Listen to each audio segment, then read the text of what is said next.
Welcome back to the show. President Trump goes head to head with BRICS and their own currency. Somebody roll that beautiful intro.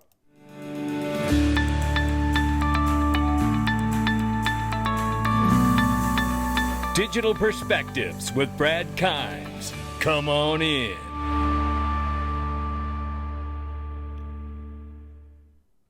Welcome back to the show. You can follow us on X, YouTube, and digperspectives.com for exclusive content. Right now, it is a $3.64 trillion market cap for crypto. The market is off by 3.9%, but I ask you, what do you believe the crypto market cap will be by the end of 2025?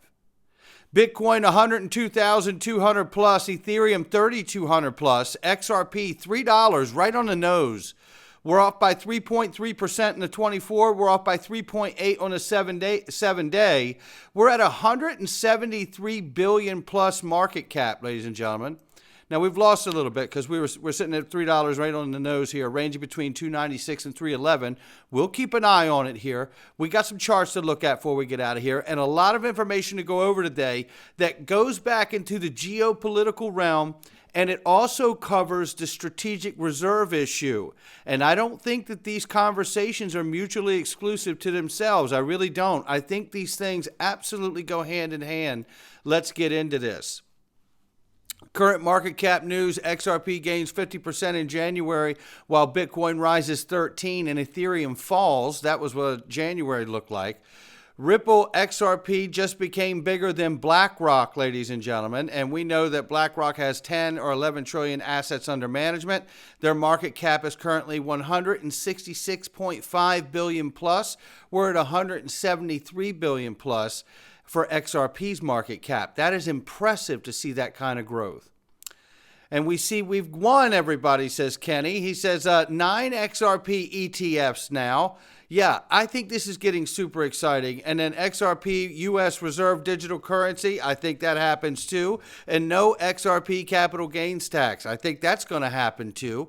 I mean, think of it for a moment. I mean, if you're going to get financial institution to use this stuff every day, all day long, 24/7, 365 for payments, you expect them to pay capital gains on the asset at the end of the year?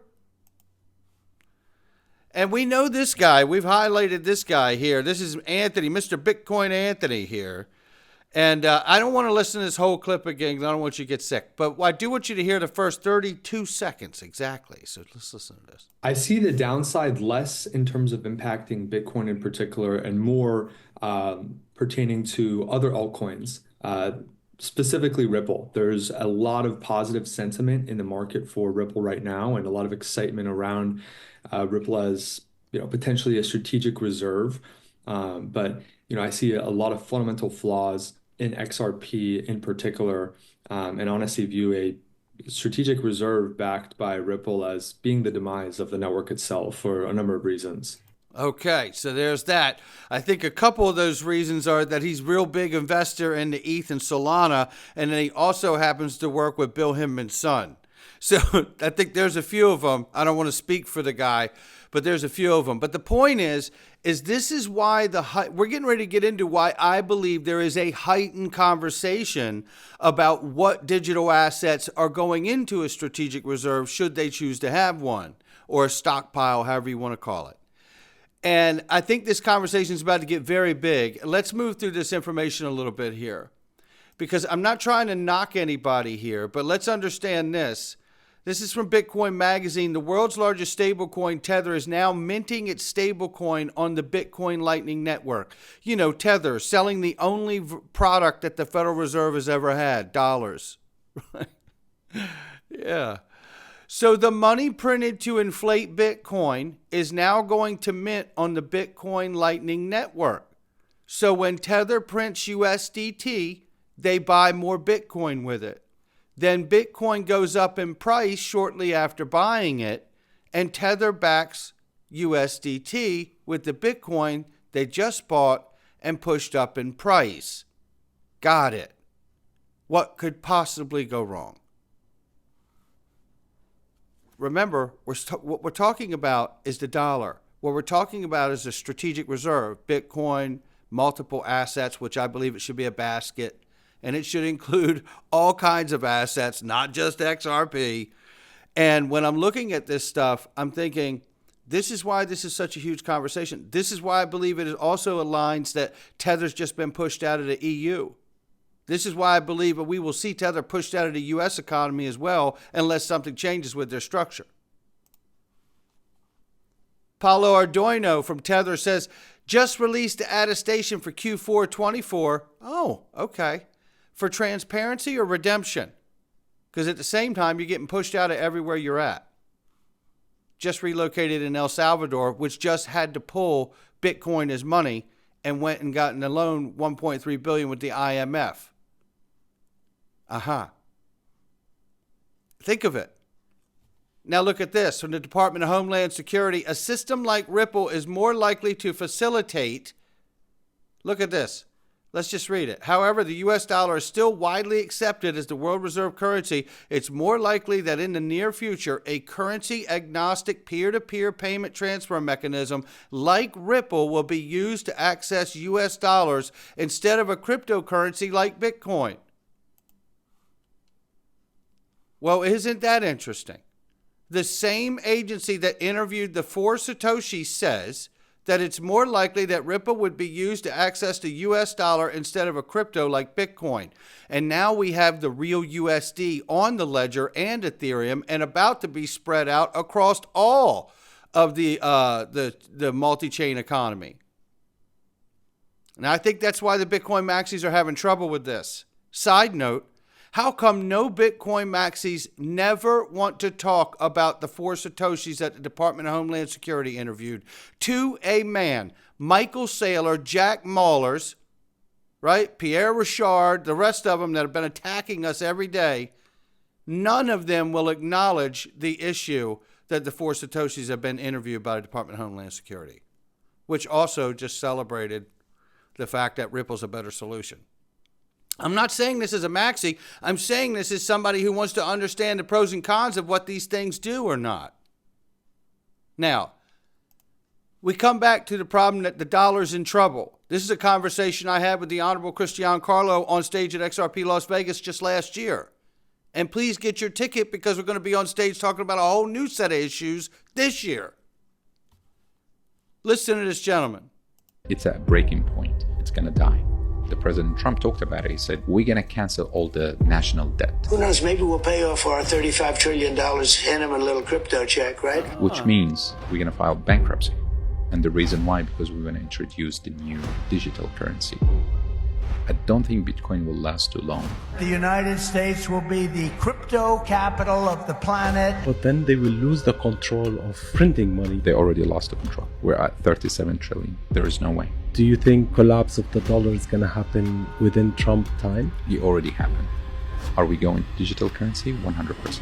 Is the dollar going to die? 100%. It's a matter of time. It's a matter of time. Now, the dollar as we know it, I think changes and sheds into a new life. And that's where the strategic reserve for me comes into play.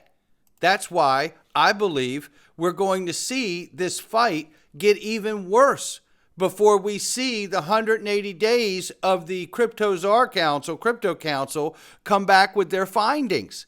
There's going to be a hell of a fight here because what we're talking about with this reserve, what are we really saying? Why it's so important?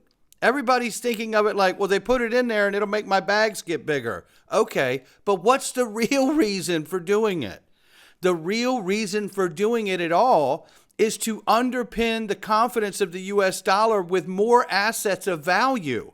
And because we know that this is a new technology that's going to disrupt the world in a great way, having these assets early on in a stockpile can do great things to underpin the value of the dollar, along with oil and gold and the rest of the assets we currently have.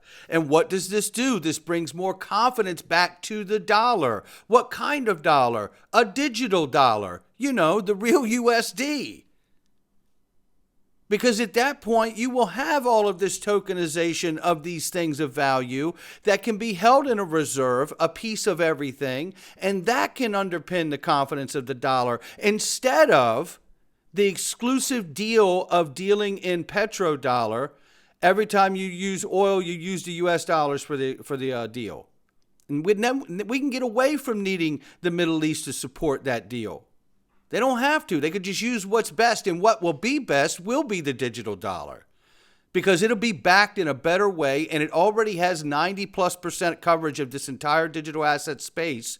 So all we need to do is bring the confidence to the dollar that they'd rather have the digital one than the paper one in their pocket. I really do believe this is coming. And this is more evidence of it.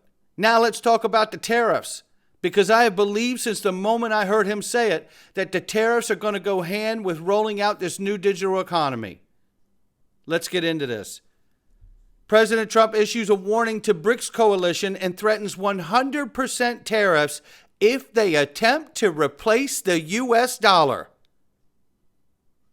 The idea that BRICS countries are trying to move away from the dollar while we stand by and watch is over.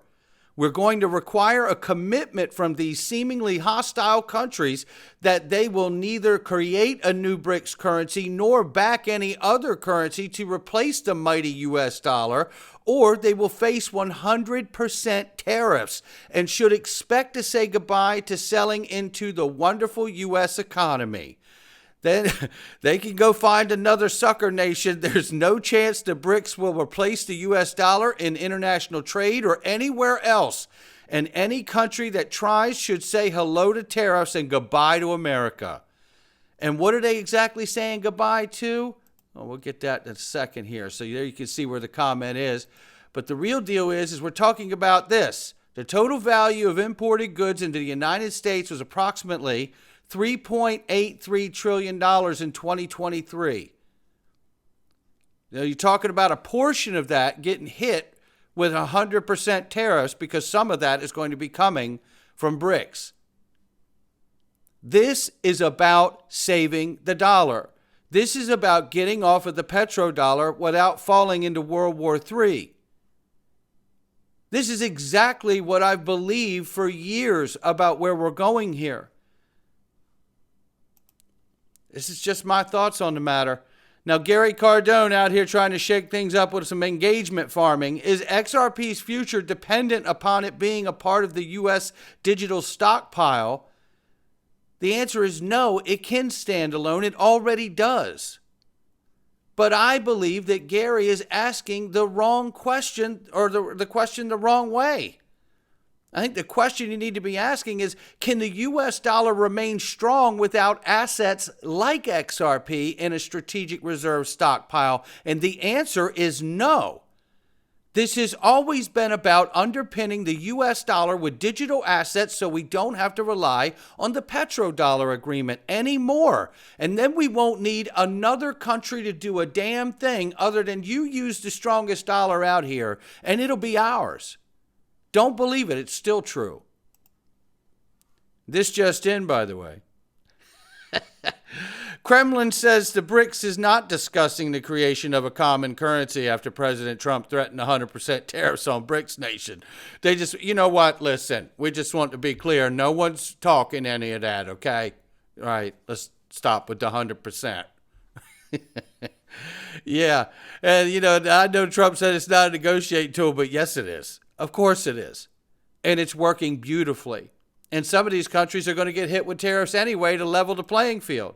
And this will encourage manufacturing to come back inside the United States, just like we saw back in the 80s. GM and Toyota. Remember that? That's what we're talking about. At the same time, we can't lose sight of this. All of this talk about putting digital assets in a strategic stockpile reserve, which I think is a legitimate conversation that ties into underpinning the dollar going forward. We have to remember this. FedWire Fund Service ISO 20022 implementation. We're looking at March 10th, single day implementation strategy on March 10th, 2025. Digital G asked the question, what's the betting that Ripple XRP court case finally concludes March 10th, 2025? You know, I will say something to follow is that, you know, we should see Paul Atkins from the SEC confirmed, you know, sometime by then, maybe before, hopefully before. Let's take a look at the chart. 7-hour time frame, or 7 hours for the monthly candle close here. And we did close. I did see the news out here that we did close at a historic high for XRP, someone said. And then this is a shot here. Shout out to Egg Red Crypto for that chart. Look what's going on here. 2025 altcoin season. Here's 2017 altcoin season and the box in 21. And here we are waiting for it to happen at all. It hasn't even really started yet. Oh, I love that. I love that for all of us. And going to look at Dark Defender here, we're not stopping. The XRP bull run, he puts a box on it too. We're in the middle of it. He's saying on the 3-month candle, and I say, let it rip, baby. Let it rip. Not financial advice from me or anyone else. It's just my digital perspectives. We're going into the freedom zone, and we're going to have an extended conversation about income tax and the repeal of it, and what the power of that could really mean to each and every one of us. It is just mind-blowing, and I think it's going to happen. They're really pushing to get this done, and I think it could change America in the best way going forward. All right, we're going into the freedom zone right now. You can click the link underneath the video and join us too. We'll catch all of you inside. Not financial advice from me or anyone else. Come on in. All right, welcome.